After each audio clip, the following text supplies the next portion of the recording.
اردو میں جن شعراء پر سب سے زیادہ فکر انگیز اور اجتہادی و بامانی تنقید وجود میں آئی ہے ان میں میر تقی میر، اسد اللہ خان غالب اور اقبال کے اسماء گرامی خاص اہمیت کے حامل ہیں۔ ان تینوں عظیم شعراء کے فکر و فن کے سلسلے میں تقریباً ہر بڑے نقاد نے طبع آزمائی کی ہے۔ ان میں بھی مرزا غالب کے شعر و ادب پر خامہ فرسائی کرنے والوں کی تعداد سب سے زیادہ ہے۔ خدائے سخن میر تقی میر کی شاعری کے جائزے اور ان کے تعین قدر کے سلسلے بھی خاصے دراز ہیں۔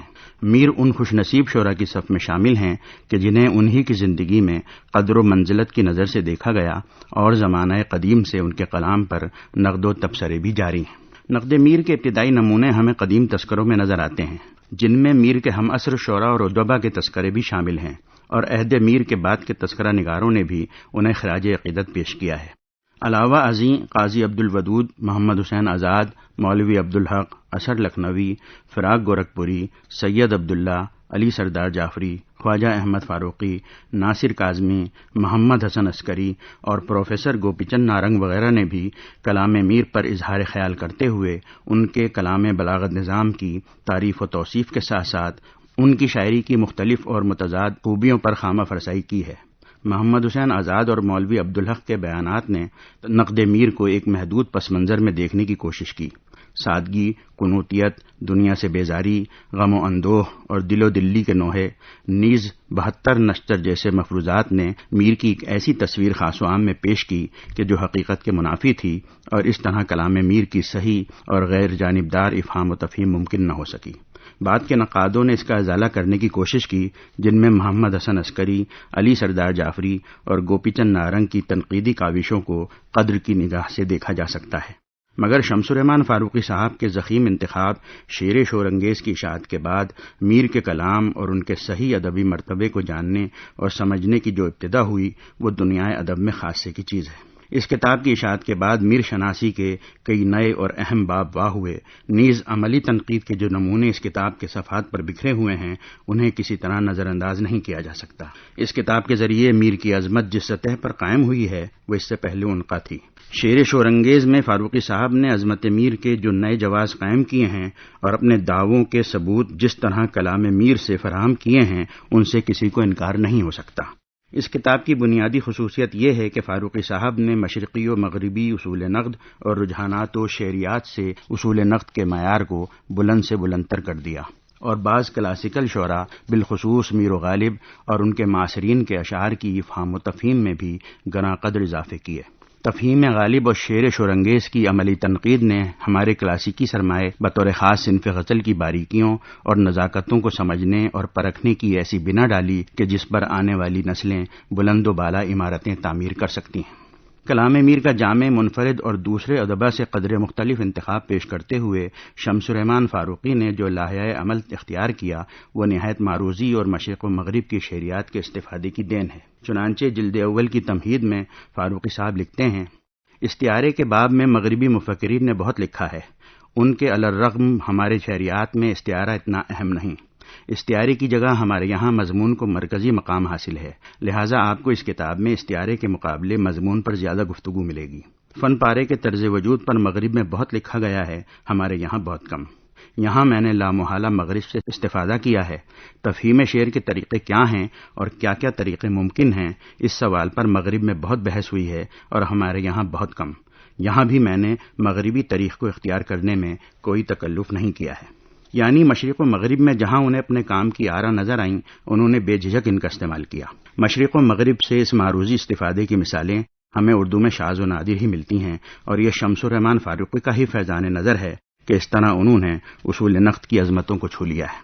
4 جلدوں پر مشتمل شعر شورانگیز محض کلام میر کا انتخاب ہی نہیں ہے، بلکہ اس کی مختلف جلدوں میں شامل ابواب کلاسیکی شاعری بطور خاص صنف غزل کی شعریات کو سمجھنے اور میر کے مطالعے کو ایک نئے رخ سے دیکھنے کی کامیاب کوشش ہے۔ ان میں غالب اور میر کے حوالے سے 2 مضامین، نیز کلاسیکی غزل کی شعریات سے متعلق چند دقیق مضامین، فاروقی صاحب کی جدت فکر اور دانشورانہ صلاحیتوں کے غماز ہیں۔ انسانی تعلقات کی شاعری کے عنوان سے ایک طویل مضمون بھی زینت کتاب ہوا ہے، جو میر کے کلام میں عام انسانی معاملات و تعلقات کو سمجھنے میں معاون ثابت ہوتا ہے۔ نیز چوں خمیر آمد بدست نانبا کے عنوان سے فاروقی صاحب نے میر کی شاعری میں جنسی موضوعات پر خامہ فرسائی کی ہے، جو بوجوہ اہمیت کی حامل ہے اور میر کے عام نقادوں کے لیے جو انہیں غم و اندوہ اور سوز و گداز کا ہی شاعر سمجھتے تھے آنکھیں کھول دینے کی باعث ہے۔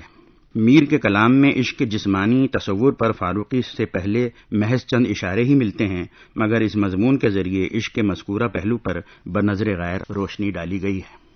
شعر شورانگیز میں فاروقی صاحب کی کوشش یہ بھی رہی ہے کہ اپنے معیار اور ذوق شعری کے تحت میر کے اشعار کا ایک ایسا انتخاب کریں جو اگلوں سے مختلف مگر میر کی عظمت اور وقار کے مطابق ہو اور ان کے خصوصیات سخن کی بھرپور عکاسی کر سکے۔ ایسا کرتے ہوئے انہوں نے مشرقی شعریات اور اصول بلاغت کو بھی پیش نظر رکھا ہے اور پھر ان اشعار پر غور و خوض اور مسلسل غور و خوض کے بعد ایک قدر طویل انتخاب قارئین کے روبرو پیش کیا ہے۔ ان اشعار کی تشریح و تعبیر کے سلسلے میں انہوں نے مغربی اصول نقد سے بھی استفادہ کیا ہے۔ شعر شورانگیز پر تبصرہ کرتے ہوئے نثار احمد فاروقی لکھتے ہیں، میر کے اشعار کی طرح یہ شرح بھی شور انگیز ہے۔ اتنے کثیر اشعار کی اتنی مفصل اور عالمانہ شرح کسی میر شناس نے نہیں کی ہے۔ کلام میر کی بلاغت اور معنوی لطافتوں کی طرف نواب جعفر علی خان اثر لکھنوی مرحوم نے مقدمہ مزامیر کے علاوہ اپنے بعض مضامین میں بڑے پتے کی باتیں لکھی ہیں، مگر اثر لکھنوی کی زندگی میں یہ کتاب چھپی ہوتی تو وہ اس کی سب سے زیادہ قدر کرتے۔ شمس الرحمان فاروقی نے میر شناسی کے لیے ایک دروازہ کھول دیا ہے۔ شعر شورانگیز سے ہر زمانے میں استفادہ کیا جائے گا۔ نثار احمد فاروقی کی یہ پیشن گوئی کہ ہر زمانے میں اس کتاب سے استفادہ کیا جائے گا حق بجانب نظر آتی ہے کہ آئندہ نسلیں مطالعہ میر کے سلسلے میں جس کتاب سے سب سے زیادہ رجوع کریں گے وہ شعر شورانگیز ہی ہے۔ اس کتاب کے مقدمات دراصل میر کے اشعار کے انتخاب کے جواز میں اپنے مطمع نظر کو واضح کرنے کے لیے تصنیف کیے گئے ہیں۔ ان کے مطالعے سے فاروقی صاحب کی دانشورانہ ذہانت اور اصول نقد شعریات پر ان کی دقیق نظر نیز ماں بعد جدید شعری نظریات اور متن اور اس کے کثیر جہتی امور پر ان کی گرفت کا اندازہ ہوتا ہے۔ مگر یہ تمام کاوش میر کے ایک نئے اور منفرد انتخاب کلام کا جواز فراہم کرنے کی کوشش ہے۔ انہوں نے اپنے منتخب کردہ اشعار کی تشریح کرتے ہوئے اپنی انفرادیت قائم رکھی ہے۔ یہ شرح روایتی شرحوں سے مختلف ہے۔ یہاں محض مشکل الفاظ کے معنی ہی بیان نہیں کیے گئے ہیں بلکہ میر کے اشعار کی گوناگوں خوبیوں پر بھی روشنی ڈالی گئی ہے اور قدیم و جدید افکار سے موازنہ اور تقابل بھی پیش کیا گیا ہے۔ معانی و بیان کی خوبیوں پر مفصل بحث بھی اس شرح کا حصہ ہے۔ انہوں نے منتخب کردہ اشعار کی قرأت اور طباعت کے وقت رموز و اوقاف اور اضافتوں سے اجتناب برتا ہے۔ ان کے مطابق ان کی وجہ سے معنی محدود ہو جاتے ہیں اور متن کی کثیر المعنویت پر قاری کی نظر نہیں جاتی۔ انہوں نے بیشتر اشعار کی مثالوں سے اپنے اس دعوے کی دلیل بھی فراہم کی ہے، یہاں تفصیل کی گنجائش نہیں۔ شعر شورانگیز کا انتخاب ہمہ گیر بھی ہے اور ہمہ رنگ بھی۔ طرز میر اور محاسن کلام میر کے بیشتر نمونے اس میں در آئے ہیں۔ اس سے پہلے کے انتخابات سے علی الرغم فاروقی صاحب نے ایک نئے میر سے ہماری پہچان کرائی ہے۔ کہا جا سکتا ہے کہ اگر یہ انتخاب منظر عام پر نہ آیا ہوتا تو آج بھی ہم میر کے کلام کی انہی مروجہ خوبیوں پر قانع ہوتے جن کی بنیاد مثلاً محمد حسین آزاد اور بابائے اردو مولوی عبدالحق نے رکھی تھی، اور جن کی بنیاد پر ہم میر کو روتا بسورتا، غم و اندوہ میں غلطاں پیچاں اور خارجی دنیا سے بیگانہ سمجھتے اور سمجھاتے ہیں۔ شمس الرحمان فاروقی نے بیشتر ایسے اشعار منتخب کیے جو منفرد اور اہم بھی تھے اور نئے بھی۔ یہاں چند اشعار بطور نمونہ پیش کیے جاتے ہیں جن کے شعری حسن پر فاروقی صاحب نے شعر شورانگیز میں بحث کی ہے، اور یہ اشعار کسی اور انتخاب میں شامل نہیں ہیں۔ ہم خشک لب جو روتے رہے جوئیں بہہ چلیں، پر میر دشت عشق کا بے آب تھا سو تھا۔ چاہوں تو بھر کے کولی اٹھا لوں ابھی تمہیں، کیسے ہی بھاری ہو میرے آگے تو پھول ہو۔ ساتھ اس حسن کے دیتا تھا دکھائی وہ بدن، جیسے جھمکے ہے پڑا گوہر تر پانی میں۔ کس کنے جاؤں الہی کیا دوا پیدا کروں، دل تو کچھ دھسکا ہی جاتا ہے کروں تو کیا کروں۔ دیواروں سے سر مارتے پھرنے کا گیا وقت، اب تو ہی مگر آپ کبھو در سے در آوے۔ یہ محض چند مثالیں ہیں جو یہاں وہاں سے بغیر کاوش کے اٹھا لی گئی ہیں، حالانکہ ایسے نوادر کی تعداد کہیں زیادہ ہے۔